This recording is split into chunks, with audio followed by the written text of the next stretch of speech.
Hey, we're here at TPE 24 with Ian from Dapper Cigars, and we're here a little bit to talk about the brand history. So can you tell us a little bit about the brand Dapper and how you came up with it? We've been in business now for 10 years. Started from the perspective of just enjoying cigars, and then down the path of how do you make cigars. And that's been the last 10 years, is figuring out how to make great cigars and get them into retailers like you guys and get them in the consumer's hands. But all of our cigars are made in Nicaragua. They're made at the Noxa facility, which is owned by Reith Tobacco Company. And one of the things that I think people notice about our cigars is that they taste very clean and they're very high quality. And that comes from the ingredients. I mean, it's just like any good food. Yeah. If you have good ingredients, it's hard to fuck that up, right? You're going to get a good product. Yeah.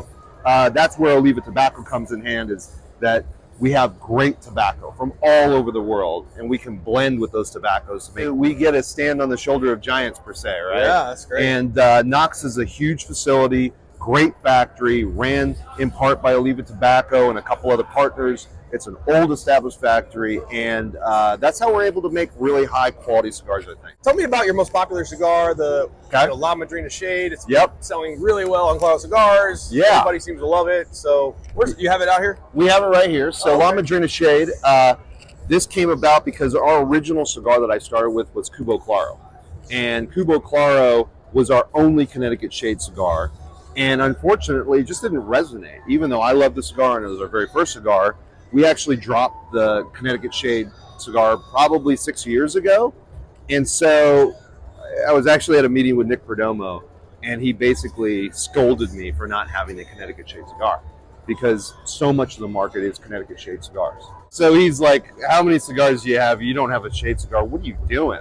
And in this business? Yeah, and this industry guy's telling you this guy's a behemoth, he's a titan, and he's telling you you need a Shade cigar, bro. And so it made sense at the time to take our La Madrina line, which is our best-selling cigar line. Out of all the cigar lines we had, La Madrina was crushing it.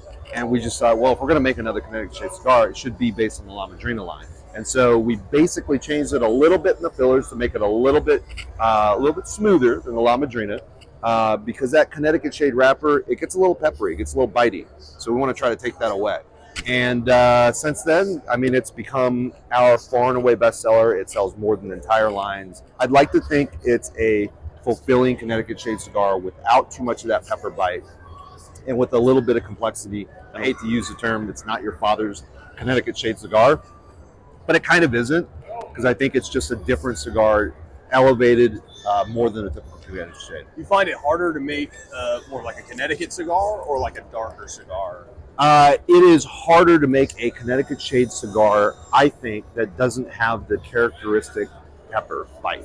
A lot of people love Connecticut Shade cigars because they look like they're going to be milder based on the presentation of the wrapper. If you get a fully fermented leaf, darker wrapper, it's going to be a smoother, less peppery bite on the tongue than a Connecticut Shade wrapper. My goal was to just get a Connecticut Shade cigar that my buddies in the industry would smoke, because a lot of them will not smoke Shade cigars in the farming and the cigar side. So when I got that blend, I was like, all right, this is the blend we need to have.